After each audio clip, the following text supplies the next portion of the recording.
সুলাইমান আলাইহিস সালাতু ওয়াস সালামের একজন মন্ত্রী ছিল মন্ত্রী। এই মন্ত্রী সুলাইমান আলাইহিস সালাতু ওয়াস সালামের কাছে আজরাইল আসছে। আপনারা কি আজরাইলকে জানেন নাকি? না চিনলে কিছু করার নাই, কিন্তু যে কোনো সময় মেহমান হয়ে এসে সোনার পাখিটা উড়ত করে সে ফুরুক করে নিয়ে চলে যাবে। কথা বলতে ঠিক না? সুলাইমান আলাইহিস সালাতু ওয়াস সালামের পাশে বসা মন্ত্রী সুলাইমান আলাইহিস সালাতু ওয়াস সালামের কাছে আসলেন আজরাইল। আসার পরে সুলাইমান আলাইহিস সালাতু ওয়াস সালামের সঙ্গে কথোপকথন করেন। তো বারবার মন্ত্রীর দিকে বাঁকা নজরে তাকায়। বাঁকা নজর পর্যন্ত যারা চোখে দেখেছে তাকে বলে। বারবার মন্ত্রীর দিকে তাকায়।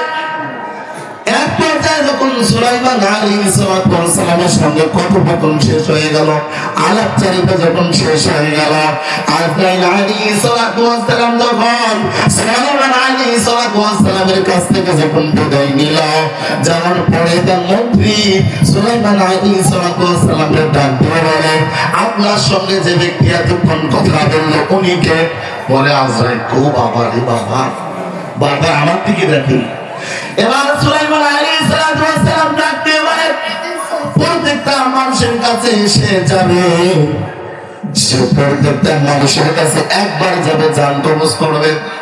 এবার মন্ত্রী চিন্তা করলেন, আমার দিকে বারবার বাঁকা নজরে তাকায়, না জানি আমার হায়াত শেষ হয়ে গেছে। এবার মন্ত্রী সুলাইমান আলাইহিস সালামকে ডাক দিয়ে বলে, আমি তো আপনার মন্ত্রী, আমি আপনার জন্য সব কিছু করলাম, আমি আপনার প্রত্যেকটা কাজ করলাম, যা বললেন সব করলাম, তবে আপনার কাছে আমার একটা আবদার, আমার মনে হয় হায়াত শেষ হয়ে গেছে, তবে আপনার কাছে আপনার কথা তো বাতাস শোনে, আপনার কথা তো জেনেরা শোনে, কথা বলেন ঠিক কিনা? আপনার কথাই তো সব শুনে, আপনি তো বাদশা সুলাইমান, তো আপনি বাতাসকে একটু অনুমতি দেন, আমাকে যেন এমন জায়গায় নিয়ে যায় যেখানে কোনোদিন কোনো মানুষ প্রবেশ করে নাই। সম্মানিত উপস্থিতি, সুলাইমান আলাইহিস সালাম চিন্তা করে দেখলেন মন্ত্রী তো ভালোই বলে, মন্ত্রী তো আমার কথায় ওঠে আর বসে, যা বলি সব শুনে, আজকে একটা আবদার করছে, আবদারটা আমি কেমনে ফেলা দেই। এবার বাতাসকে অনুমতি দিলেন, বাতাস আমার এই মন্ত্রীটাকে তুমি এমন জায়গায় নিয়ে যাবা, এমন একটা পাহাড়ের মধ্যে নিয়ে যাবা, কোনোদিন সেখানে কোনো মানুষ প্রবেশ করে নাই, সেখানে নিয়ে যাবা। এবার বাতাস তার কথা শোনার পর মন্ত্রীকে এবং বাতাস নিয়ে গেলে ওই পাহাড়ে যাওয়ার পরে দেখে বিশাল আকৃতির একজন ব্যক্তি সামনে দাঁড়া। এবার ডাক দিয়ে সালাম দিয়ে বলে, ভাই আপনি কে? বলে আমি আজরাইল। আপনারা কি বুঝতেন? বলে কে? বলে আমি আজরাইল। চোখগুলো বড় বড় করে ফেললেন, কি ব্যাপার? যার কাছ থেকে বাঁচার জন্য এরকম সুলাইমানের কাছে বলে বাতাসের সঙ্গে করে আমি পাহাড়ে আসলাম, আসার পরে দেখি সে বিপদ আরো সামনে। কথা কন ঠিক কিনা? এমন হতে পারে আজকের রাতের মাহফিল তোমার আমার জীবনের শেষ মাহফিল, এজন্য তওবা করবা, এজন্য তওবা করবা, আল্লাহর কাছে মাফ চাওয়া।